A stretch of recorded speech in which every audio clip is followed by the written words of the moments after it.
Hello everyone, मेरा नाम है आदर्श कुमार और आज है हमारा डे 58 100 रेप स्क्वाट चैलेंज का पूरा 100 डेज़ के लिए। और हम डेली वर्कआउट कर रहे हैं। और आप मुझे बताइए कि आप भी डेली वर्कआउट कर रहे हैं। कमेंट करके मुझे बताइए आपका दिन कौन सा चल रहा है, का वर्कआउट चैलेंज कितना पहुंच गया है और आपको कैसा लग रहा है इसको वर्कआउट करते हुए। क्योंकि मुझे पता है ये काफ़ी डिफ़िकल्ट है, क्योंकि डेली वर्कआउट करना बहुत डिफ़िकल्ट होता है। आजकल सब लोग बिज़ी हैं और ये चैलेंज बहुत ज़रा डिफ़िकल्ट भी है और बहुत ज़रा इजी भी है। ये डिपेंड्स ऑन आप क्या सोचते हैं इस बारे में।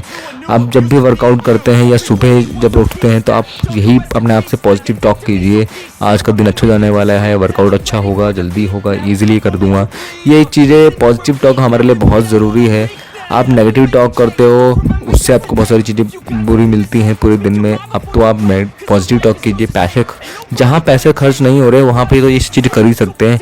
बोलने में क्या जाता है अपने आप से कि आज का दिन अच्छा जाएगा या बुरा जाएगा, तो आप क्योंकि पैसे आपको बुरा बोलने में मिलने लग रहे हैं और पैसे आपको अच्छा बोलने में मिलने लग रहे हैं, तो आप वो फ्री में जब कोई चीज़ मिल रही है तो आप अच्छा ही करो ना।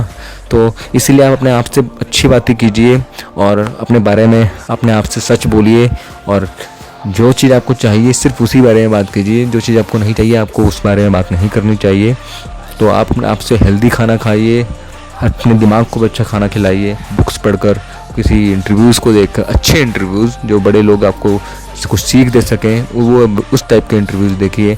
इंस्टाग्राम यूट्यूब तो हम बहुत ही देख रहे हैं, लेकिन अपने दिमाग को अच्छा खाना खिलाने के लिए अच्छी नॉलेज नहीं दे रहे हैं, तो इससे हमें हेल्प नहीं मिलती। अगर हम इंस्टाग्राम यूट्यूब हमें कोई लाइफ में डिसीज़न लेने की हेल्प नहीं देता है या कुछ भी सोचे समझने की हेल्प नहीं देता है, तो अगर आपके पास कुछ नॉलेज होगी लाइफ को लेसन्स लेने के लिए, तो वो आपको थोड़ी बुक्स से मिलेगी, थोड़ी इंटरव्यूज़ से मिलेगी, थोड़ी बड़ों के साथ बैठ के मिलेगी। तो ये चीज़ें बहुत ज़रूरी हैं आपके लिए।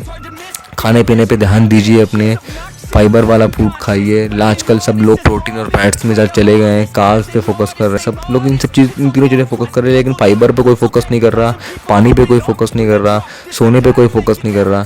ये बहुत ज़रूरी है। बुक्स पढ़ने पे कोई फोकस नहीं कर रहा, ये भी बहुत ज़रूरी है। आप जिन चीज़ों पर फोकस नहीं कर रहे वही चीज़ सबसे ज़्यादा बड़ी है। प्रोटीन और फैट्स बॉडी में डाइजेस्ट तो तब होंगे ना जब उसमें फाइबर होगा, पानी होगा और अच्छी दिमाग सोच होगी, तभी तो बॉडी ग्रो करेगी। अगर ये सब चीज़ नहीं होगी तो बॉडी ग्रो ही नहीं करेगी। तो इसीलिए अपने आप को पॉजिटिव रखें, अच्छा खाना दें। सस्ती चीज़ें भी हैं बहुत सारी जो आपको हेल्दी रख सकती हैं। आप दाल खाते हो तो कभी कभी आप दाल भी अच्छा बिना शौके ही खाएं, क्योंकि उसमें ऑयली जब कैलोरीज ऐड हो जाती हैं, तो आप ये भी कर सकते हो। आप अलसी खा सकते हो, चिया सीड खा सकते हो, कैरेट खा सकते हो फाइबर के लिए, एप्पल खा सकते हो और पियर्स खा सकते हो। बहुत सारी चीज़ें हैं आप खा सकते हो। केला बहुत हेल्दी होता है, आप वो खा सकते हो। लेकिन आप हेल्दी चीज़ें नहीं खाते, आप पिज़्ज़ा बर्गर जो महंगी चीज़ें हैं वो खा लेते हो। और फिर जब हम हेल्दी चीज़ें खाने की बात करते हैं कि आप सप्लीमेंट भी ले सकते हो या ये चीज़ खा सकते हो, अखरोट खा सकते हो, तो आप बोलते हैं यार ये तो बहुत महंगे हैं। तो इन चीज़ों को आप खुद ही बड़ा बना रहे हो, क्योंकि आप उसको उन चीज़ों को खाने के लिए आपके पास पैसे हैं, आपको खुद को हेल्दी रखने के लिए पैसे नहीं हैं। तो ये चीज़ें आप ध्यान रखिए। लाइफ अगर अच्छी चाहिए, हेल्दी चाहिए, तो आपको अपना ध्यान खुद ही रखना पड़ेगा। तो इसी तरीके से अपने आप को हेल्दी रखने की कोशिश कीजिए। और आज का दिन हमने किस तरीके से स्टार्ट किया, आज पहले मैंने 10 मिनट अपनी ट्रेडमिल करी, लेकिन 10 से 12 की स्पीड पे, मैनुअल वाली पे मैंने अपनी स्पीड मेंटेन रखने की कोशिश करी। तो कभी 10 की स्पीड रही, कभी 11 की, कभी 12 की, लेकिन 10 की स्पीड से नीचे नहीं आने दिया। और इससे मेरी बॉडी अच्छी खासी वार्म अप हो गई। और फिर मैंने अपना चैलेंज स्टार्ट किया। फर्स्ट सेट में आज मैंने 60 रेप्स मारे, 20 रेप्स ईजिली लग गए, लेकिन 20 रेप्स के बाद जो स्टार्ट हुआ पेन, वो बहुत ही ज़्यादा मुश्किल था कि बाकी के रेप्स मैं कर सकूं। तो मैं पहले यही सोचने लग गया बीच में कि 50 रेप्स मार के मैं रोक दूंगा इसको, पर उसके बाद हम बाद में करेंगे, इसको थोड़ा सा चैलेंज रोक के करेंगे। लेकिन फिर मैंने सोचा कि इसे धीरे धीरे करके एक दो रैप करके हमने इसको 50 रैप तक कंप्लीट किया। फिर मैंने सोचा कि 10 रैप और मार लेते हैं, लास्ट सेट और इजी हो जाएंगे। 20 के सेट 2 मार दूंगा और ये ख़त्म हो जाएगा। तो इसी तरीके से मैंने एक दो रैप करके 60 रैप्स कंप्लीट किए। फिर मैंने पानी पिया, स्ट्रेच किया बॉडी को, और फिर सेकेंड सेट स्टार्ट किया। और सेकंड सेट में मैंने 25 रेप्स मारे, 5 से 8 रेप मेरे ईजिली लग गए। फिर उसके बाद जो पैरों में दर्द होना स्टार्ट हुआ तो काफ़ी मुश्किल लगने लग गया। और वैसे तो मैंने सोचा था कि मैं इसको 40 रेप्स में कंप्लीट कर दूंगा, लेकिन पेन बहुत ज़्यादा होने लग गया, तो मैंने 25 रेप्स ही मारे।